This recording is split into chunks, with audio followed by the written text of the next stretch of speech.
Party में आरोप भले कांग्रेस के ऊपर लगती है परिवारवादी होने की, लेकिन सारी पार्टियों की यह समस्या है। आप मुझे बता दीजिए कि अगर कांग्रेस परिवारवादी पार्टी है तो इस देश में कौन सी ऐसी पार्टी है जो परिवारवादी नहीं है? कैसे जो है सारे किसी भी सीएम के रिश्तेदारों को कैसे टिकट दिया जाता है, ये भी जान लीजिए। जिसके बाल बच्चे नहीं हैं, तो कई बार ये सुनकर के आप कंफ्यूज होइए, जिसका तो बाल बच्चा नहीं है तो उसकी एक्सटेंडेड फैमिली होती है, उसको मिलता है, उसको सारे उसके पॉलिटिकल लाभ दिए जाते हैं। सोचिए कि क्या इस देश में हर कोई चुनाव लड़ सकता है?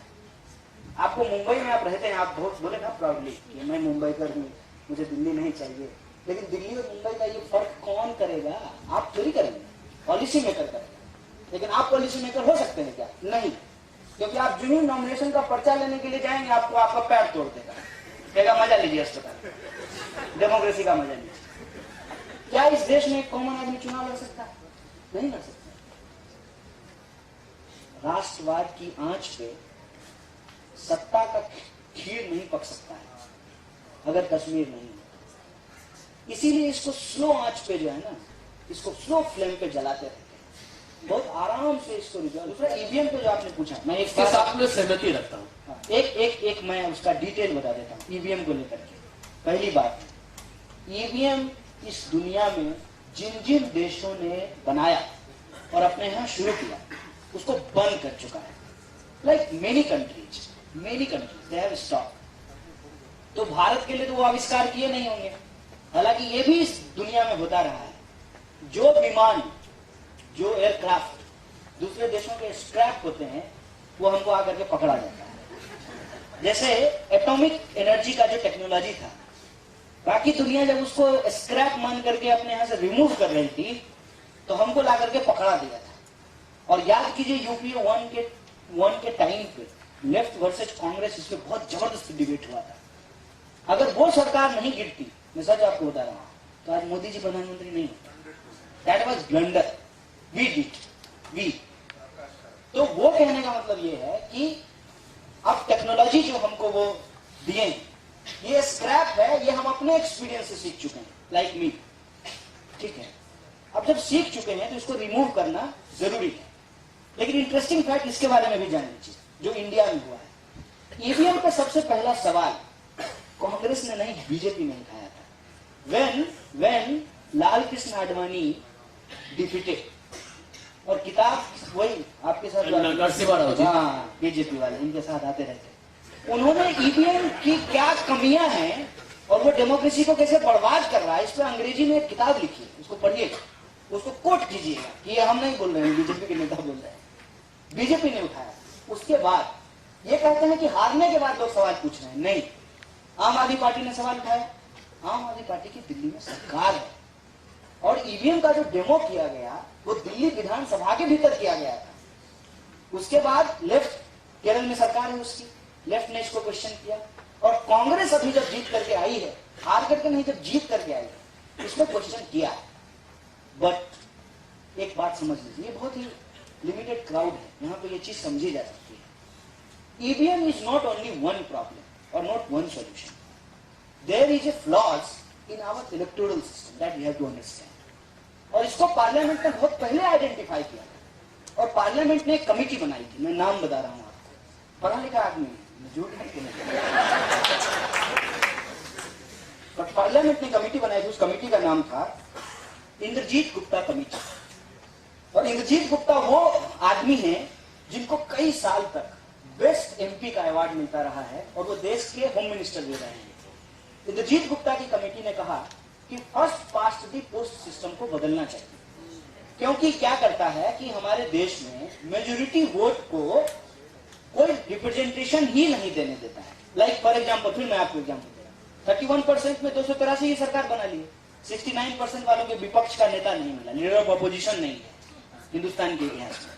इसको आप ऐसे समझिए कि ये कैसे काम करता है। बीएसपी को मान लीजिए 5% देता है, 500 सीट्स हैं फॉर एग्जाम्पल, तो इस हिसाब से उसके 25 एमपीज होना चाहिए, लेकिन उसके 0 होते हैं। लेकिन अगर 31% किसी को वोट मिला है तो उसको जो है उस हिसाब से 180 सीट मिलना चाहिए, लेकिन उसको 280 सीट मिलता है। और ये आपको ये भी देखिए कि अभी जो मध्य प्रदेश का इलेक्शन हुआ है, यहाँ कांग्रेस को भी समझिए, हम मैंने किसी पार्टी के बारे में नहीं बात कर रहे, सिस्टम की बात कर रहे हैं।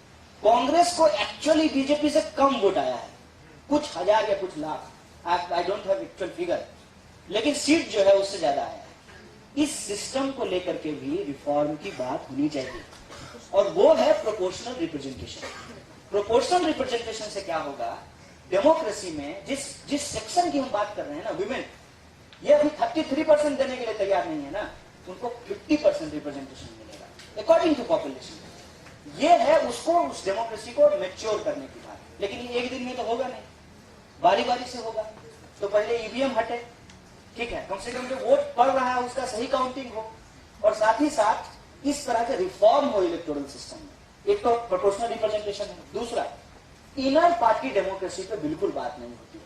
अब आप अमेरिका की बात कर लीजिए, अब अमेरिका की बात कीजिएगा तो लोग जो है आपको इमीडिएटली कहना है तो विदेशी उदाहरण दे रहा है। इस देश की पंचायती व्यवस्था को देख लीजिए, जो पंचायती व्यवस्था है हिंदुस्तान में, बहुत इंटरेस्टिंग मॉडल है। पंचायती व्यवस्था में हर साल क्या होता है कि सीट रिजर्व और अनरिजर्व होते रहता है, और मेल और फीमेल होते रहता है, ऑटोमेटिक होते रहता है। तो हर एक सोसाइटी का रिप्रेजेंटेशन होता है, ये हमारा भी सिस्टम है। इनर पार्टी डेमोक्रेसी जो है उसको इस देश के पॉलिटिकल सिस्टम में लाना बहुत जरूरी है। नहीं तो हर पार्टी में आरोप भले कांग्रेस के ऊपर लगती है परिवारवादी होने की, लेकिन सारी पार्टियों की यह समस्या है। आप मुझे बता दीजिए कि अगर कांग्रेस परिवारवादी पार्टी है तो इस देश में कौन सी ऐसी पार्टी है जो परिवारवादी नहीं है? कैसे जो है सारे किसी भी सीएम के रिश्तेदारों को कैसे टिकट दिया जाता है, ये भी जान लीजिए। जिसके बाल बच्चे नहीं हैं, तो कई बार ये सुनकर के आप कंफ्यूज होइए, जिसका तो बाल बच्चा नहीं है तो उसकी एक्सटेंडेड फैमिली होती है, उसको मिलता है, उसको सारे उसके पॉलिटिकल लाभ दिए जाता है। लेकिन इनर पार्टी डेमोक्रेसी को जब आप इंप्लीमेंट कीजिएगा तो किसी भी पार्टी में वन मैनशिप नहीं चलेगा, उसका एक इंटरनल सिस्टम होगा। और तीसरा इंपॉर्टेंट जो होना चाहिए इलेक्टोरल रिफॉर्म के भीतर, वो है फंडिंग। आज सिचुएशन क्या है, you can vote, it is your constitution right, may be it will be protected और नॉट, आई डोंट नो, ठीक है। लेकिन अगर आप उसको बचा लेंगे तो आप ये सोचिए कि क्या इस देश में हर कोई चुनाव लड़ सकता है?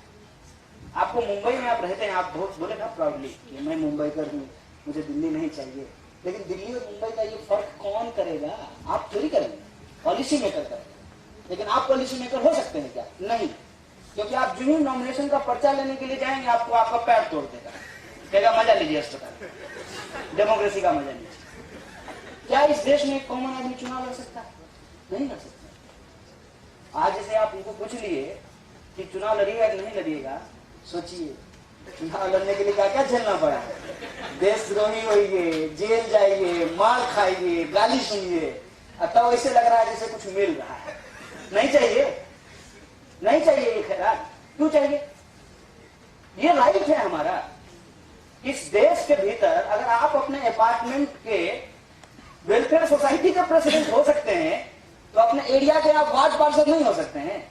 क्यों नहीं हो सकते हैं? इनर पार्टी डेमोक्रेसी में एक ही कैंडिडेट को, अमेरिका में क्या होता है, मैं अमेरिका का एग्जांपल दे रहा हूं क्योंकि लोग आजकल वो सब बहुत देखते हैं, जेम्स बॉन्ड। तो क्या जो है एक ही डेमोक्रेट के ही दो कैंडिडेट के बीच में वोटिंग नहीं होता है? बर्नी सैंडर्स और हिलेरी क्लिंटन के बीच में वोटिंग नहीं हुआ। This is the process to strengthen the democracy. ऐसा नहीं होगा हम चार आदमी माइक लेकर के बैठ जाएंगे और देश का प्रधानमंत्री चुन लेंगे, ऐसा थोड़ी होता है। सही बात। इलेक्टोरल रिफॉर्म बहुत जरूरी है। आपका प्रश्न क्या है? Good evening, Sanjay sir, and Lal Salam to my idol. जय हिंद, जय Hind. My straight question is, according to your ideology and according to your approach, how can we resolve the sensitive issue of Kashmir? Kashmir, Yes. देखिए कश्मीर को लेकर के मैं बार बार कहता हूँ, हमारे देश के जो कॉन्स्टिट्यूशन है, उसके जो प्रोविजन है, उसको हम लोगों को समझना चाहिए। उसमें ये प्रोविजन है कि किसी भी पॉलिटिकल प्रॉब्लम को हम पॉलिटिकली रिजॉल्व करेंगे, ठीक है। पॉलिटिकली रिजॉल्व हम कैसे करेंगे? धीरे धीरे जो डेमोक्रेटिक सिस्टम्स हैं उसको स्ट्रेंथन करेंगे, और वहां के जो लोग हैं उनको मेन स्ट्रीम में लेकर के आएंगे, और वो हमारे इंडियन स्टेट का लार्जली जो है वो हिस्सा हो जाएंगे as a other citizen of this country. इसीलिए कहते हैं ना कि जैसे आप एक उदाहरण समझिए, आपका छोटा भाई है और आप जो है गणपति देखने के लिए गए हैं, ठीक है। दो छोटा भाई है, मान लीजिए, एक थोड़ा है कि चल सकता है और एक बच्चा है, तो किसको गोद उठाइएगा? जो बच्चा है जो गणपति नहीं देख सकता, उसको उठा कर देख लो बाबू गणपति, तो ये जो स्पेशल एफर्ट किए जाते हैं ये उसके लिए किया जाता है जो अलग थलग पड़ा हुआ है, उसको मेन स्ट्रीम में लेकर के आना है, ठीक। और ये प्रोसेस जो है वो ग्रेजुअली डेवलप होता है, इसीलिए 370 जो है वो इंप्लीमेंट किया गया। अब 370 क्या है ये लोग जानते ही नहीं है। 370 एक्चुअली कश्मीर के लोग और भारत की सरकार उसके बीच में पैक्ट, एक समझौता है कि चलिए आपकी सारी बात हम नहीं मानते हैं, इतना हम देंगे, आप एक्सपीरियंस करके देखिए, आपको अच्छा लगेगा। इसको सिंपली आप यही समझिए। लेकिन हुआ क्या? 12-13 में कश्मीर में बिल्कुल पीसफुल सिचुएशन था। 14 में सरकार बदली, अब राष्ट्रपति शासन है वहां पे लगा है। किसी भी पॉलिटिकल प्रॉब्लम को पॉलिटिकली रिजॉल्व करना चाहिए, और हमारे कॉन्स्टिट्यूशन के भीतर जो फ्रेमवर्क है वो फ्रेमवर्क बहुत इंटरेस्टिंग है। इसमें हम कहते हैं, जो हमारा फर्स्ट आर्टिकल है, India is the union of states. अब यूनियन ऑफ स्टेट्स बोल रहा है, मतलब यूनियन तो है लेकिन स्टेट्स की भी अपनी आइडेंटिटी है। इसीलिए आप सिर्फ कश्मीर में ही नहीं, हिमाचल में भी जमीन नहीं खरीद सकते। लेकिन ये इंटरेस्टिंग बात जो है वो फैक्ट आपको कोई नहीं बताएगा। आपको सिर्फ एक बात बताएगा कि आप कश्मीर में जमीन नहीं खरीद सकते हैं। तो आपका मुंबई में गुस्सा जो है एकदम साथ आसमान पे, क्यों नहीं खरीद सकते हैं? हमारा हिस्सा है, क्यों नहीं खरीद सकते हैं? अब एक बात मैं आपको एज ए मुंबई का पूछना चाहता हूँ। अगर मैं मराठी हूँ तो मुझे ये फैक्ट पता चले कि 70% जो है नॉन मराठी मुंबई में रहते हैं, तो एक बार के लिए हमको लगेगा ना, अरे हमारा बैंड स्टैंड और हम ही यहाँ पे नहीं, ये फीलिंग आएगी। ये जब महाराष्ट्र के मुंबई में आ सकता है तो जो बहुत अलग थलग पड़ा हमारा एरिया है वहां आना स्वाभाविक है। लेकिन उनको मेन स्ट्रीम में कैसे लेकर के आएंगे जब वो हिंदुस्तान के अलग अलग इंस्टीट्यूशन का पार्ट बनेंगे? और मैं आपको बता दूं कि सेंट्रल यूनिवर्सिटी में कश्मीरियों के लिए 5% रिजर्वेशन की व्यवस्था की है कि वो जब वहां से आकर के यहाँ पढ़ने के लिए आएंगे तो वो मेन स्ट्रीम में आएंगे। लेकिन यहाँ यदि हिंदुस्तान पाकिस्तान के मैच में कश्मीरी को मार करके कहें कि बजा ताली, ताली काहे नहीं बजा रहा है, तुमको खुशी नहीं हो रही है, अच्छा बताओ तुम्हारा फेवरेट प्लेयर कौन है? ये बात एज ए बिहारी मुझे आज तक कोई नहीं पूछा। मेरा नाम कन्हैया, हमको कोई नहीं पूछा है कि तुमको शाहिद अफरीदी अच्छा लगता है कि सचिन तेंदुलकर। ये बात किसी एक कश्मीरी या किसी एक मुसलमान को क्यों पूछा जाता है? क्यों उसी से हम प्रमाण पत्र मांगते हैं? तो हम जो ये प्रपोजल लेके आए हैं कॉन्स्टिट्यूशनली, उनको मेन स्ट्रीम में लेके आएंगे, उस प्रपोजल को हम ही रिजेक्ट करते हैं। मतलब शादी का समझौता है और समझौता हम ही जो है तलाक तलाक तलाक करते हैं। कश्मीर के प्रॉब्लम को पीसफुल जो बातचीत है, पॉलिटिकल प्रॉब्लम को पॉलिटिकली रिजॉल्व किया जा सकता है। सिंपली जो एक फियर है, अब आपको मालूम होना चाहिए कि कोई भी पार्टी जो इस तरीके के सेक्टेरियन पॉलिटिक्स करके इमर्ज करती है वो तो हेटरेट पे करती है, और बदले में अगर हेटरेट मिलेगा तो वो बढ़ेगा, बदले में अगर हेटरेट नहीं मिलेगा तो वो घटेगा। हिंदुस्तान के बाकी हिस्सों में अगर उसको लगेगा कि हम उतना ही प्यार करते हैं कश्मीरियों से भी जितना प्यार हम कन्याकुमारी के लोगों से करते हैं, तो वो मेन स्ट्रीम होंगे। लेकिन अगर उनको दूसरा व्यवहार लगेगा तो वो मेन स्ट्रीम नहीं होंगे। और इसमें मैं आपको ये बता दूं कि आर्मी को सरकार अपनी राजनीतिक फायदे के लिए इस्तेमाल करती है। इंटरेस्टिंग बात मैं आपको बताता हूं कि जो लोग वहां काम कर रहे हैं, आर्मी के लोग, वो किस परिस्थिति में काम कर रहे हैं इसकी चर्चा बिल्कुल नहीं होती। वो जो वहां झेलते हैं उसकी चर्चा बिल्कुल नहीं होती। लेकिन सरकार के खिलाफ जो गुस्सा है उसको झेलने के लिए वो पुलिस को आगे करते हैं। तो हम लोग दिल्ली में एक नारा लगाते थे, ये अंदर की बात है, पुलिस हमारे साथ है। ये नारा खूब लगाते थे कि आपसे हमारी लड़ाई नहीं है। ये बात आप समझिए, कश्मीर के जो कॉमन लोग हैं वो अलगाववादी नहीं है। उन लोगों को अपने साथ जोड़ना यही उसका एक सोल्यूशन हो सकता है। प्रॉब्लम ये है कि ये प्रॉब्लम रिजॉल्व हो जाएगा, इसको भी समझ लीजिए कि क्यों नहीं रिजॉल्व होता है। राष्ट्रवाद की आंच पे सत्ता का खीर नहीं पक सकता है अगर कश्मीर नहीं होता। इसीलिए इसको स्लो आंच पे जो है ना, इसको स्लो फ्लेम पे जलाते रहते हैं, बहुत आराम से इसको रिजॉल्व किया जा सकता है। और यहां मैं पिछली जो सरकार थी यूपीए की, उसको मैं अप्रिशिएट करता हूँ। हमारा दोस्ती और दुश्मनी बराबर एकदम इशू पे है, इसलिए कि वो पीसफुल सिचुएशन था। और बाहर के लोग बड़ी संख्या में जब टूरिस्ट बन करके श्रीनगर गए, उनको पता चला कि कॉमन कश्मीरी जो है बहुत वेलकमिंग होते हैं।